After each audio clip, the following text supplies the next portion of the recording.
Happy Sabbath, church. Dr. Meadows, everybody. Can you hear me okay? Every single consonant? There you go. All right. Last night we started the sermon, part 1 on bitterness, and it began with a testimony about my mom. I'm going to give testimony, then I'll pray, and then we'll begin the rest of the message for part 2. My mom was very upset with me before she got sick, and something had festered in her for a number of years, 8 years in fact, and she said, "Lydia, I'm upset with you." And I said, "Why are you upset, Mom?" She said, "Because you changed your religion." I said, "Mom, I didn't change my religion, I changed my relationship with Jesus."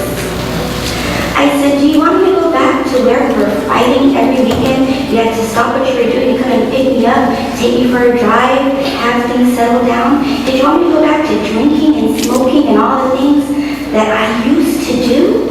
And she said, "Well, of course not." I said, "So what is the issue, Mom? What has you so upset?" She said, "Well, I've always taught you right from wrong." I said, "This is true." She said, "Well, I believe in this." I said, "Me too." She said, "Well, I believe in that." I said, "Me too." And so she went through her whole laundry list of things that she was upset with me about. And each point I agreed with her. I believe that prayer is important. I believe that Jesus died for our sins. I believed in everything that she was believing in. And so we were united in the love of Jesus. Amen? So in her head, it was imaginary that I had turned my back on the things that were important to her. And as we had that conversation, we had it with love. And I praise God for that meeting, because she got sick very shortly after that, and she died a few months later. So God is good. God gives us what we intend. God is good in the valley as is on the mountaintops. Amen? Amen. Let's pray. Loving Lord, your words, not mine, Lord. Your message, not mine. May the words be spoken in love. May the words be heard in love. We pray this in your holy name. Amen. If you weren't here last night, that's okay. We're going to do a quick review on what we talked about last night. Now, last night was kind of like reading the ingredients of a box. It's not exciting, it's not fun. You can fall asleep if you looked at all the scientific words on an ingredient box. But it was important for us to see what was in the message and to define exactly what bitterness is. So we read Ephesians 4:31 to Ephesians 5:2, where it instructs us to get rid of all bitterness and to be imitators of God.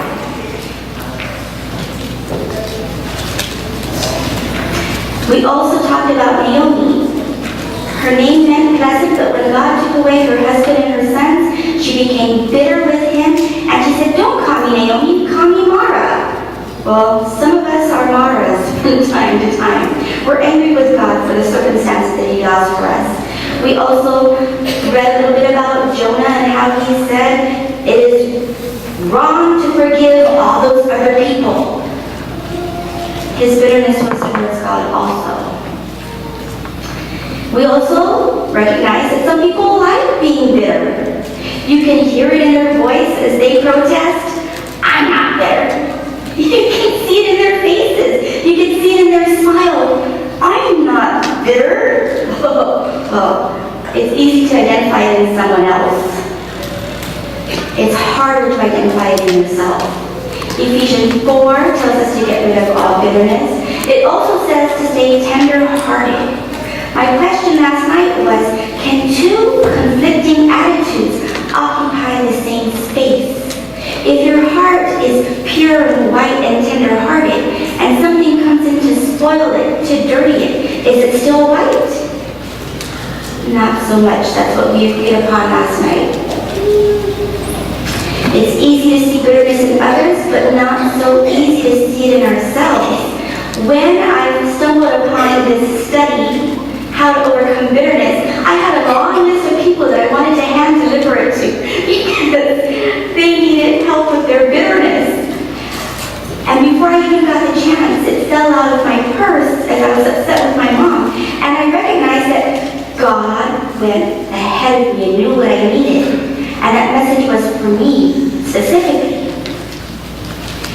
We defined guilt.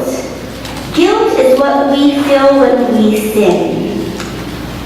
Bitterness is what we feel when others sin against us. Now, I kind of made a joke about it, like, I'm so sinful, I don't need other people's sin on me.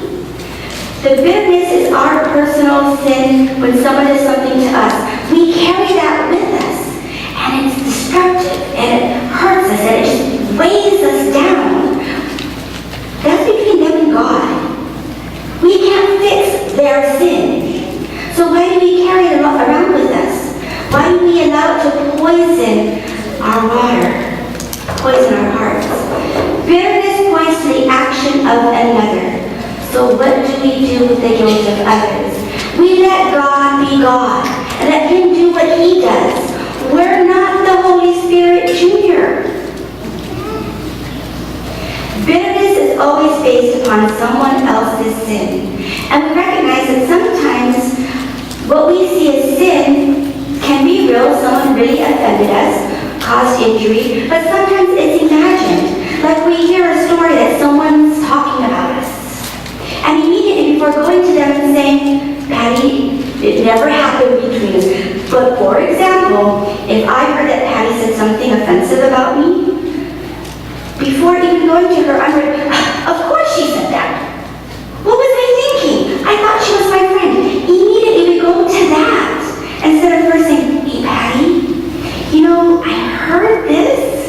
Could it be true? And of course she's going to say, no, Lydia, I would never say that about you. True story between husband and wife. Sometimes my husband says things, and I take it the wrong way. And he's always telling me, children, vouch for this, he's always telling me, why would you think that? You're my best friend. I would never think or do that to you. So sometimes we just imagine these things.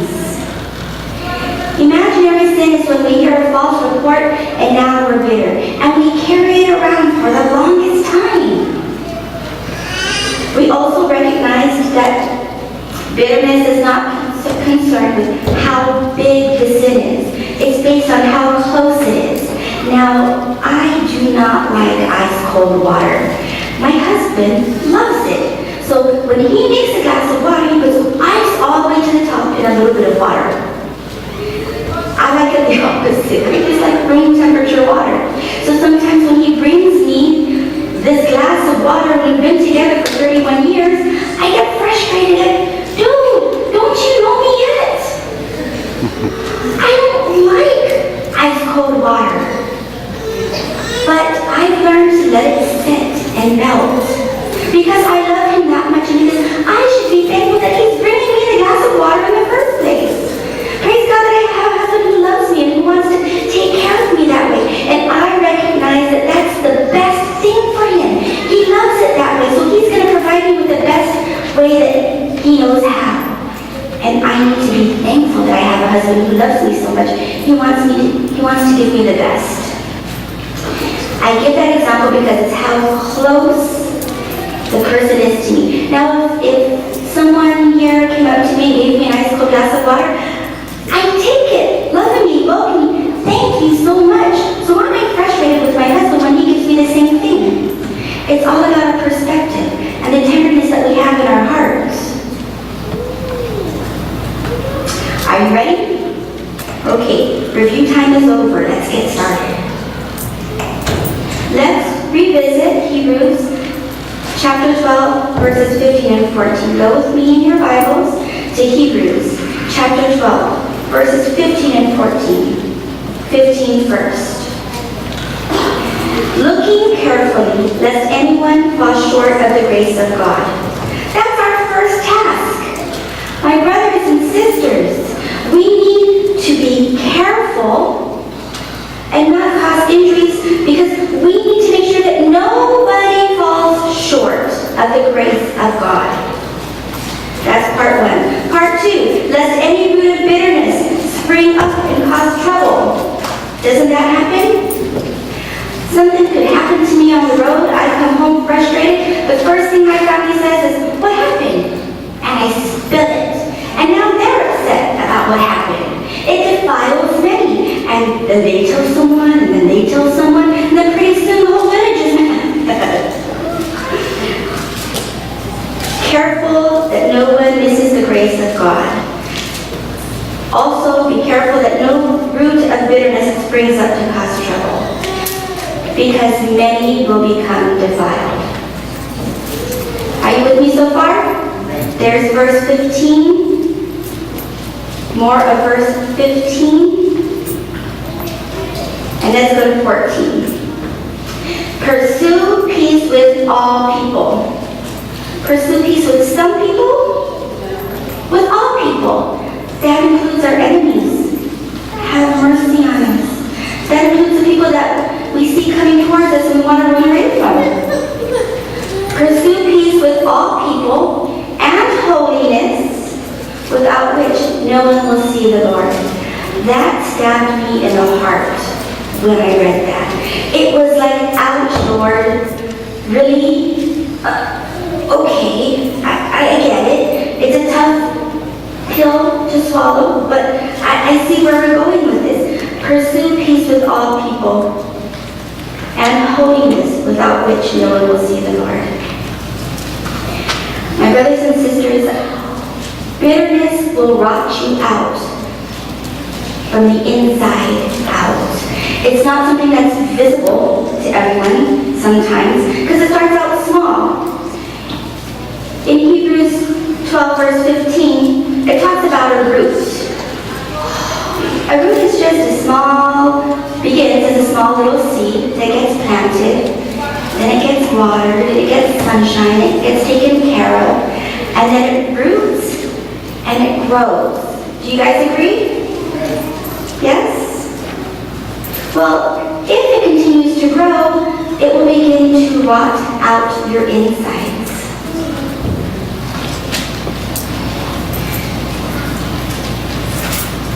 A root is something that's underground and cannot be seen.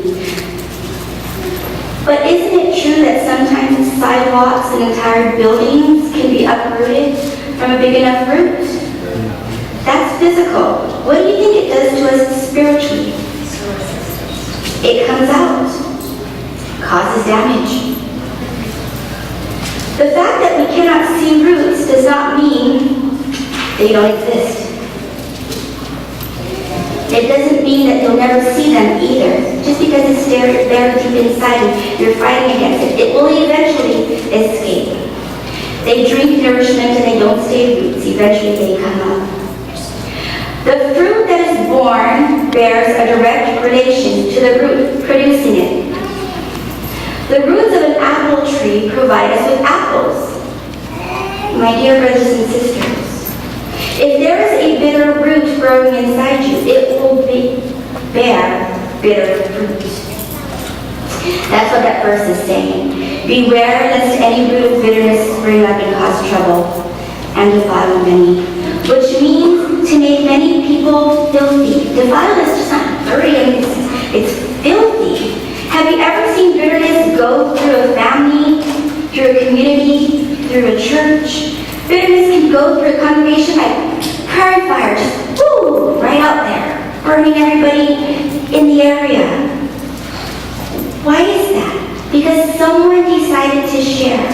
Instead of going one-on-one with the person that's causing the conflict, we share it with other people.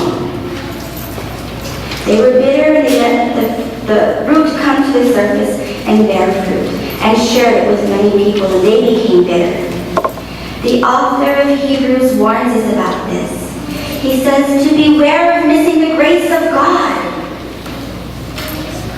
We need to take that to heart and apply it, but we also need to be conscientious of the people around us. When I first came to church, I had rose-colored glasses, and all I could see was Jesus, and I was just happy as could be until someone tapped me on the shoulder. Excuse me, did you see that? And then that's all I could see. But we are tasked to see others like Jesus sees them. Everyone we see matters to Jesus. And he meets us right where we are. We need to meet them there. conviction is not our conviction, if our conviction is not theirs. That notion has given me such peace. I no longer hold other people to my standards. And I no longer hold myself to theirs. I hold mine to his. Fix your eyes upon Jesus. Because maybe one of my brother-in-laws or sister-in-laws read that the Sabbath is from sunset to sunset, Friday to Saturday, and they got it immediately. It took me 2 years to accept that and receive it. 2 years. I go back to the study, not yet. Go back to the study, not yet. 2 years. Now, can you imagine how they would feel knowing that I knew the truth? And for 2 years they were mad at me? But she knows the truth. Why is she going on? You know, God was working on me just like he's working on everybody else. What happens if you keep bitterness on the inside for many years? Just think about that. Last night I asked those of you that were here to go home and just consider the concept of bitterness. How we carry someone else's guilt on ourselves. We're holding other people accountable for what we believe. My mom was upset with me for a number of years. And I'm so happy that we had the opportunity to clarify things before she got sick. So much so when she realized that we were very much like-minded. She allowed our pastor to come and visit her a couple of weeks before she passed. And she allowed the pastor and some elders to come in and sing with her and pray with her. And when he asked her questions, she gave her life to Jesus in a way that she never did before. Now the old her would say, you and your religion and you and your people, no thank you. But she let them in. And she needed Jesus through those last couple of weeks because they were hard for her. And as she struggled with her breath, she said, help me, Jesus, help me, Jesus. And the very next sentence was, thank you, Jesus. She knew her help was in the Lord. When it came down between life and death, it wasn't just that, it was eternal life and eternal death for her. It's the same for us. And Jesus doesn't want us mixed up in all of this bitterness and anger and hostility. He wants our joy to be full. The bitterness can make us physically sick. The world will give us a couple of options. The world will say, okay, go and share it with the person that caused you injury. Well, maybe they didn't even know that they did it. And now we're stirring up some trouble, right? Maybe it was imaginary. But it will also tell us, keep it inside. Either way, it's no good. The root is still rooted. It's still stuck in there. You tell it, now there's two people with bitterness. Or you keep it inside and then it just spills out in ways that make you very unhealthy financially, spiritually, emotionally, mentally, all of the above. Now what can you do with the root? You dig in and you get it loose and you pluck it out. But the world tells us to do it ourselves. The Bible tells us to let God do what God does. We try to do it on our own strength, on our own courage. But only God can search our hearts and find the roots that are buried so deep inside, that are watered and made strong by how much we revisit it. Only by God's grace, by His love, by His understanding, by His forgiveness, can we get deep into the root and plug it out.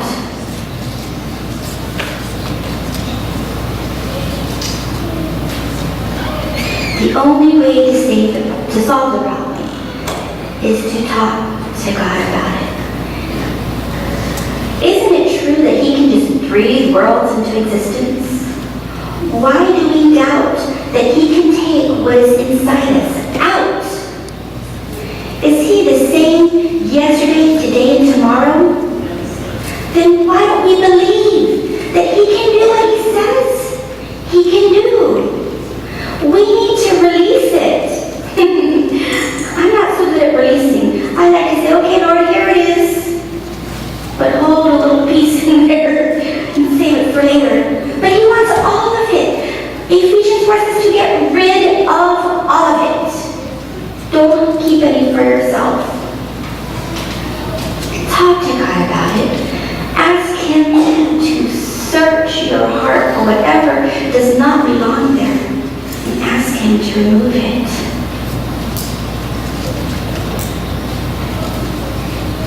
James 3, verse 14 and 15. It tells us, do not boast or deny the truth. It is of the devil. If you think that you're okay, there's nothing that's in there, then you're kind of denying the truth, right? How many of you have ever been injured by someone? Okay, looks like everybody has been injured by someone. And we say, oh no, it's okay. It's all right, but somewhere deep in here, and here, when you see them, it leaves a bad taste in your mouth. You kind of want to avoid them and not be around them. Well, if you say that there's nothing wrong, you don't have any bitterness, then you're denying the truth, and that is of the devil. That is what Satan wants you to do. Keep a little inside. Pretend like it didn't exist. But we know that it's there. And what's even worse, he knows it's there. Sometimes we think, oh, heaven's going to be so great, and then we have a list of people that we know won't get in. Ooh, what are they doing here? Did someone leave the back door open? My brothers and sisters, true story.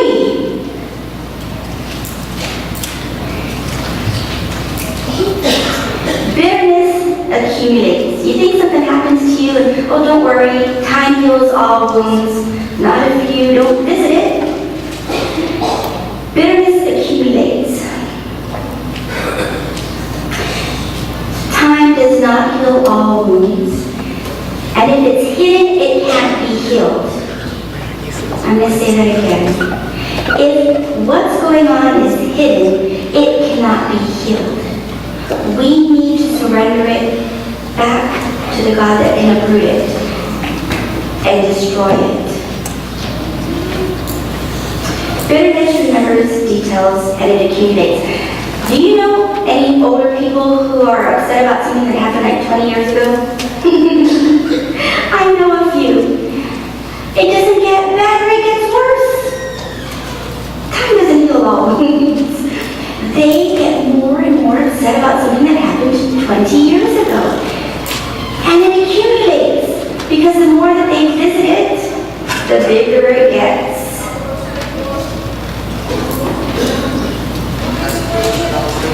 How do we get rid of bitterness? How can we tell if we're bitter? Bitterness is resentment that's been held onto. There are married couples that were happy in the beginning, and then things fall out, they file for divorce, and all they can remember are the bad things.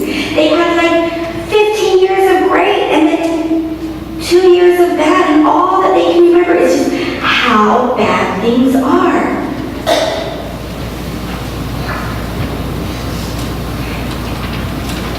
I saw a lot of hands go up when you said that we recognize that we've been injured or had a falling out.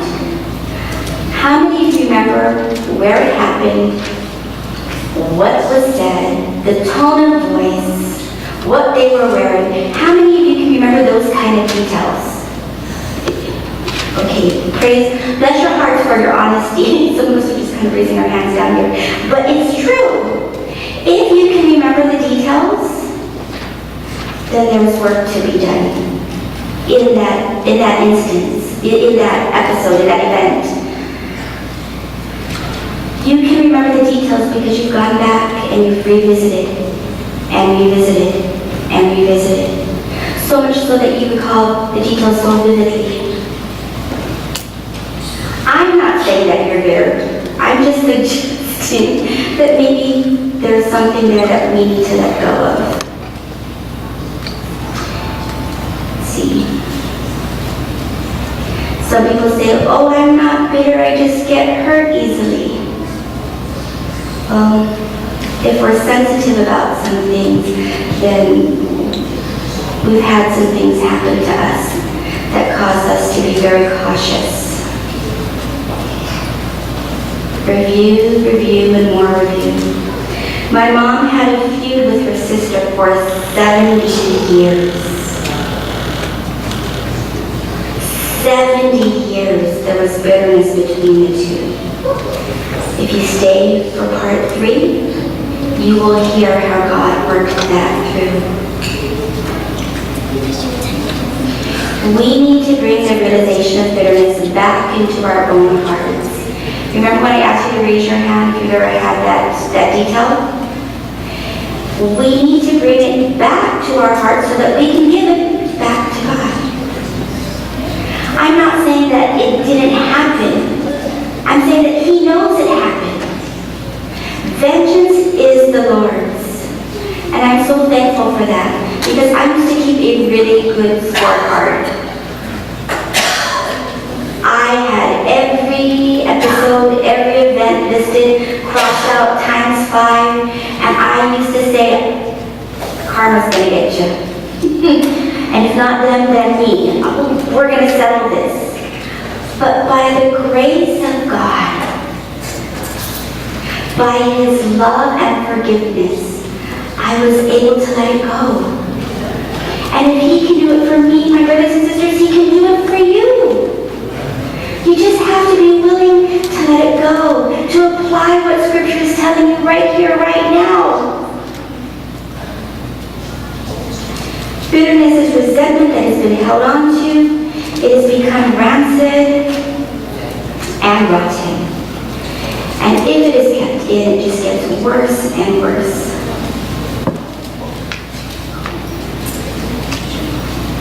The temptation right now is to look at the offender.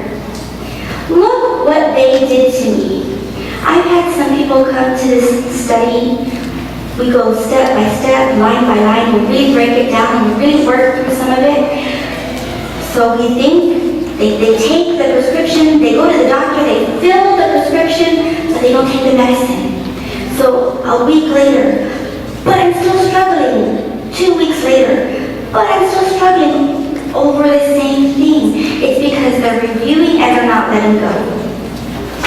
Review and not returning to God. So it's just festering and making them more and more upset. Look what He did, is what the temptation is.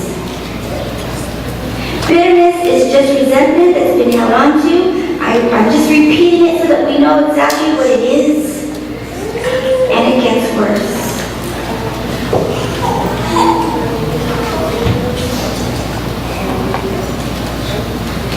Sometimes we say, when he or she quits and says they're sorry, then I'll feel better. Have you guys tried that? Oh, I'll feel better when they stop doing what they're doing.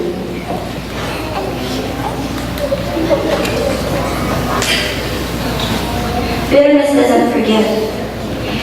I've had someone who really caused injury to me come up to me and say that they're sorry. And I still didn't forgive them. Because I wanted to be bitter. Your sorry is not good enough. I feuded with my cousin for 17 years.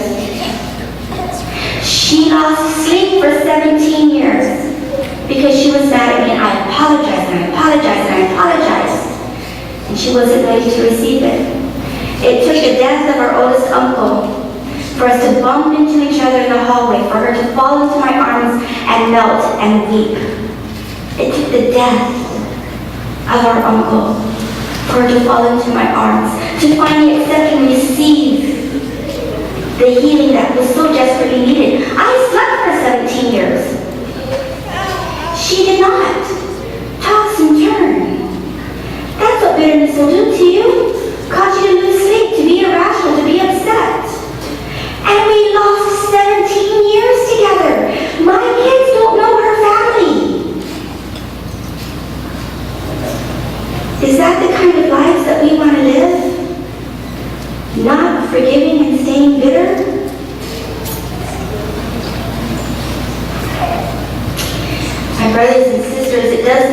matter what the other person does. I just gave you an example. Came up to my face, I'm sorry, and I wasn't ready to forgive. It doesn't matter if they apologize or not, because the forgiveness is for us. Bitterness is the sin of the bitter person alone. It's unrelated to anybody else. Are we getting this concept? There's a lot of blank faces. I just want to be sure that we understand what's being said here.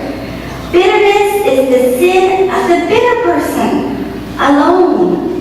It's not related to the person that caused the offense.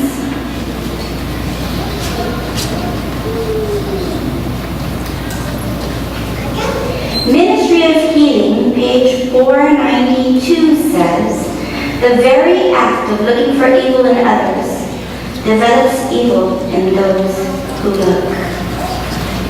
Okay, now I'm seeing some faces react. The very act of looking for evil in others develops evil in those who look. Oh, they're here. Oh, they're doing that. Does it make you feel better? It makes you feel bad. It attaches itself to you.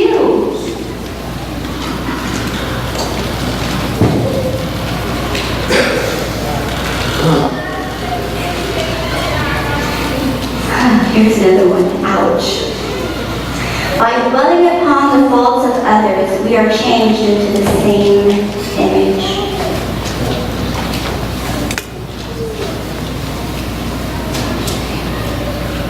That was very difficult for me to receive, but I applied it to my life, to my family, to the ministry, to everything that is affiliated with me. I want you to take this visual, and I know that I've done it here a couple of times, but like Elder Matt said, it's been a couple of years since I've been here. But if this is you, and this is God, so this is you, and this is God, and this is the thing that's causing the bitter. This is the thing that's causing the pain. You're here, it's here, God's here. Which is closer to God? Not you. When I realized that, because I was really struggling with someone who was causing great angst in my life, someone wise came to me and gave me that illustration, and I recognized that I was further away from God than what was going on. And at first the pride in me said, well, that's not true. They're not holier than me. They're not closer to God than I am. Heaven forbid all their offenses. But when I saw it laid out like that, I knew I was wrong. And I got on my knees that very instant and I wept at the feet of Jesus. Lord, please forgive me for my faults. Please forgive me for thinking that I'm holier and better than somebody else. You love them. You love me. Help me to love them too. And when I got on my knees and I prayed, this humility came upon me. This peace, this love for my brother or sister that I was upset with, washed over me. And the very next time I saw them, I didn't flee. I went up to them and I said, please forgive me for the angst that I've caused you. I don't know to what degree, but please forgive me. And I'll tell you one thing, that person became the greatest blessing in my life for the period of time that we were in the same location. I never thought I could be blessed by someone as horrible as that, but there it was. Only God can heal even the most worst conditions that we're under. We've been burned, we've been poked, we've been hurt. But I want it is the desire of my heart that we lift our eyes to Jesus. Don't look and compare. Don't look to see the evil that others are doing. There's enough work to be done in me that I just need this without the distractions. By dwelling upon the faults of others, we are changed into the same image. I'm just so very blessed by these little pieces that help hold us together in today's society.